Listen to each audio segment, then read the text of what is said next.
काले धन से मुक्ति के लिए आह्वान किया। भारतीय जनता पार्टी इसका स्वागत करती है।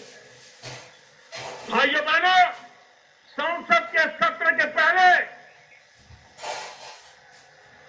ऑल पार्टी मीटिंग में सभी राजनीतिक दलों के सभी वरिष्ठ नेताओं के बीच में मैंने उनके सामने आग्रह से कहा था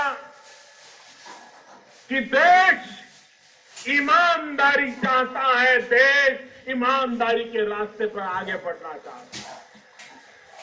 राजनीतिक दल, राजनेता उनके प्रति जनता के दिल में अविश्वास भरा पड़ा है। लोकतंत्र में हम राजनेताओं की, राजनीतिक दलों की जिम्मेवारी है कि हम जनता को ईमानदारी का विश्वास दिलाएं।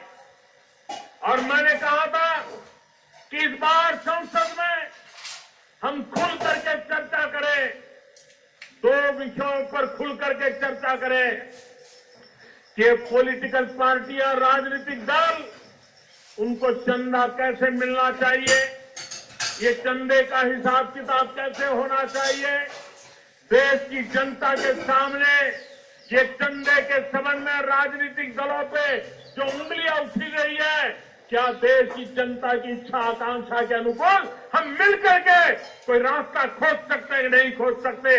ये बात मैंने ऑल पार्टी मीटिंग में कही थी और मैंने आग्रह किया था कि सदन में इसकी चर्चा होनी चाहिए।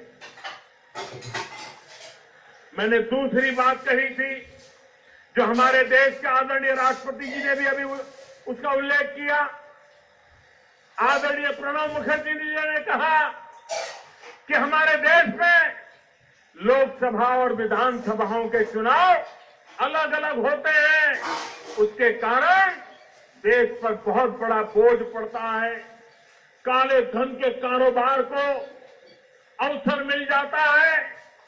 क्यों न देश में लोकसभा और विधानसभाओं के चुनाव साथ साथ कराने का वातावरण क्यों न बनाया जाए, व्यवस्था क्यों न खड़ी की जाए।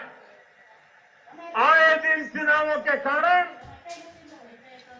गांव गांव में तनाव पैदा हो जाता है, सारी विकास की यात्रा रुक जाती है।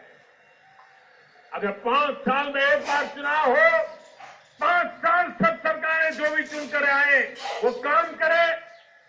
मैंने सभी पार्टियों को कहा था उस पर भी चर्चा होनी चाहिए, लेकिन सदन चलने नहीं दिया गया क्योंकि ये दोनों बातें ऐसी थी कि जिससे ये चर्चा में भाग लेना नहीं चाहते।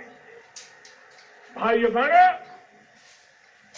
मैं इलेक्शन कमीशन से फिर से आग्रह करता हूं कि इस बात को आगे बढ़ाएं, देश के राजनीतिक दलों पर दबाव पैदा करें, सबसे मिलकर के चर्चा करके करें और हमारी सरकार जो फैसला होगा, जो जनता के हित में होगा, ईमानदारी के पक्ष में होगा, उसको तुरंत लागू करने के लिए प्रतिबद्ध है, ये मैं विश्वास दिलाना चाहता हूं।